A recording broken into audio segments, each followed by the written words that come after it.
다음에 해주실 이야기는 해경 구조 과정에서 새로운 생존자 증언이 나왔어요? 예, 그 생존자라고 하니까 이제 또 생존 승객만 생각하시겠지만 선원들도 생존 승객이잖아요. 그렇죠. 엄밀히 따지면 생존자. 예, 생존자니까 생존 승객도 있고 선원 이렇게 두 명의 진술을 최근에 나온 게 있는데 뭐냐면요. 지금 그 세월호 재판이 진행된 게 하나 있습니다. 그 제가 재판 정확히 명칭은 잘 모르는데요. 이제 세월호 유가족 분들하고 국가 배상금 관련된 재판인데 여기에 선원과 해경들이 나와서 이렇게 증언하고 이런 게 있는 것 같아요. 근데 제가 다녀오신 분들 얘기도 듣고 또 이렇게 어떻게 좀 자료도 좀 얻어서 보니까 뭐 여러 가지 내용들이 있는데요. 당시 구조 관련해서 이렇게 조타실에서 마지막으로 나온 선원 기억하실 겁니다. 그 혼자 남아있다가 해경 한 명과 같이 바다에 그렇죠. 퐁당 빠져서 해경 그때 뭐 검은 물체를 들고 있어서 이게 모자였다 아니었다 예전에 뭐 그런 적도 있었잖아요. 당시 그 선원입니다. 그러니까 세월호 급변침 때 조타계를 잡고 있었던 그 조모모 이제 조타수인데요. 이제 그분이 이제 그 재판에서 이게 아마 5월 달이었을 겁니다. 이번 그 정권 교체된 후였나요? 아마 그때 이제 변호사들과 이렇게 질문응답 이렇게 받는데요. 조타실에서 할 일이 남아 있어서 늦게 나온 거 아닙니까? 이렇게 물어보니까 이 선원이 뭐라고 대답하냐면 아니 특별히 할 일이라보다는 윗사람들이 지시사항 이행을 하려고 그렇게 하다가 말이 끊겨요.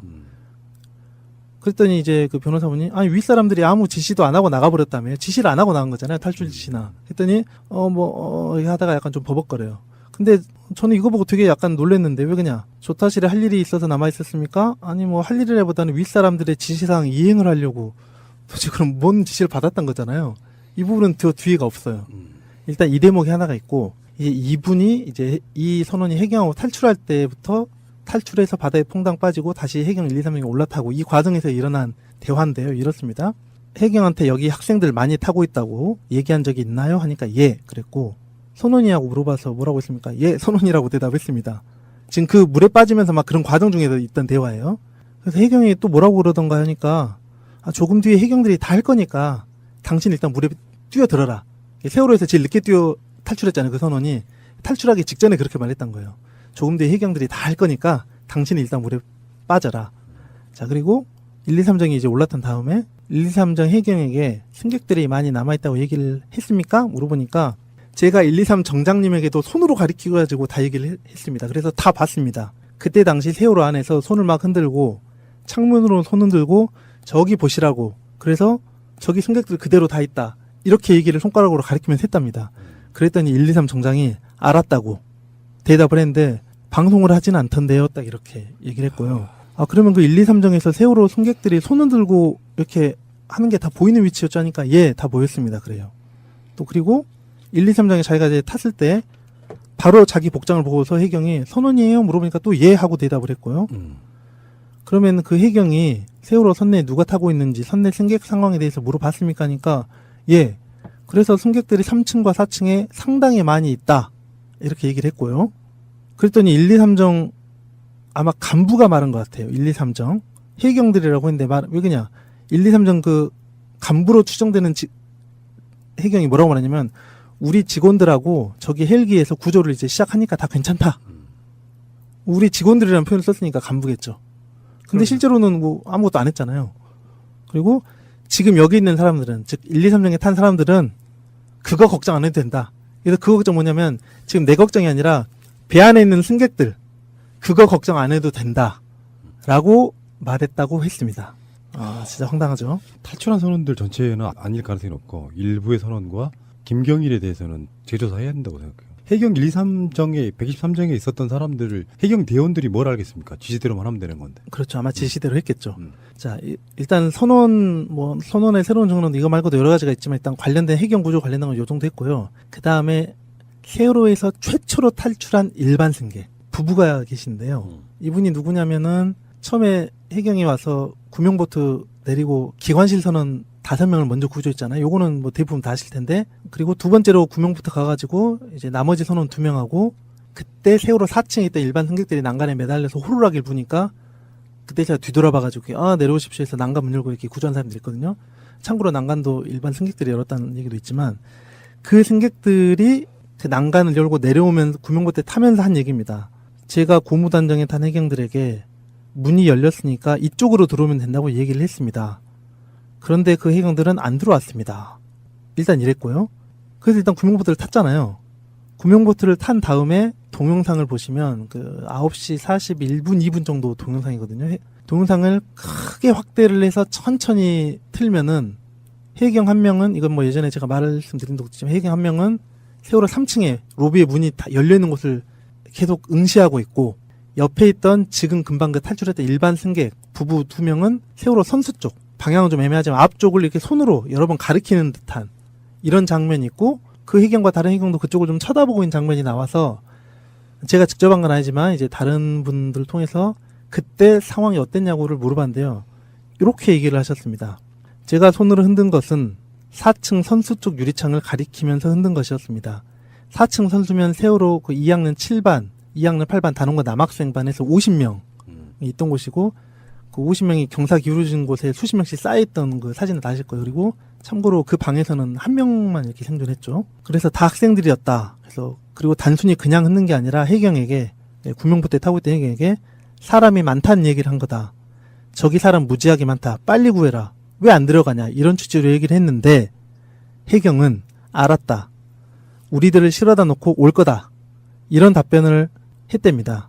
그런데 일반 승객분이 1, 2, 3정에 옮겨 타고 나서도 안에 사람들 많다고 하니까 해경이 똑같이 구하고 있다. 걱정 마라. 이런 식으로 똑같은 대답만 하고 이제 아무것도 안 했다고 합니다. 참 이거는 너무 좀 그래요. 법정 같은 데서 진상 규명이 안 돼 버리니까 계속 의혹이 남는 거잖아요. 왜 해경은 진짜 특정 장소에만 배를 대고 선원들만 구조했을까? 나머지는 다 자발적으로 뛰어내린 사람들 건져 올린 것밖에 안 했잖아요. 그렇죠. 헬기도 그랬고 1, 2, 3정도 그랬고. 이게 도대체 뭐냐고요. 이건 재수사 해야죠. 예. 그래서 지금 세월호 특조위가 이제 11월 달에 뭐 국회 본회의에 자동 상정돼서 이렇게 뭐 2기 특조위를 준비를 하고 있는 걸 알고 있고, 제 생각에는 1기 때 많은 고생들을 다들 하셨잖아요.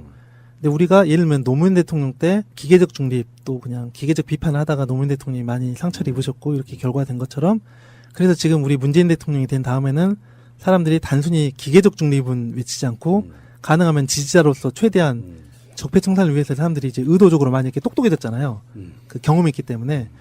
2기 세월호 특조위가 11월 국회 상정 때부터 지금 봐서는 생각보다는 쉽지 않은 그런 험로가 예상되는데요. 여러 가지 이유로. 그래도 1기 때 고생을 했던 그런 노하우가 있기 때문에 좀 그걸 준비하시는 뭐 국회의원분들이나 아니면 관련 단체, 유가족협의회에서도 그런 걸 대비를 해서 뭔가 더 이렇게 좀 속전속결로 빨리 할 수 있게 하지 않을까라는 기대를 하긴 하는데, 그래도 여기저기서 들려오는 소식이나 좀 진행되는 상황을 객관적으로 봐서는 좀 쉽지는 않은 것 같아요.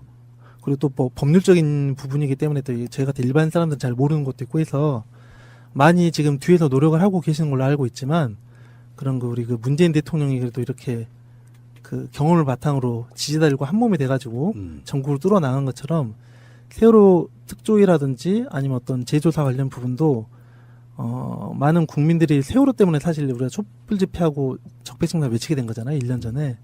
그런 걸 다시 해서 좀 힘을 모으고 좀 나아갔으면 좋겠습니다. 그리고 말 나온 김에 잠깐 다른 얘기 하나 해드린 게 있는데, 결국 해경과 선원들을 재조사를 어찌됐건 하게 될 텐데요. 어디서든지.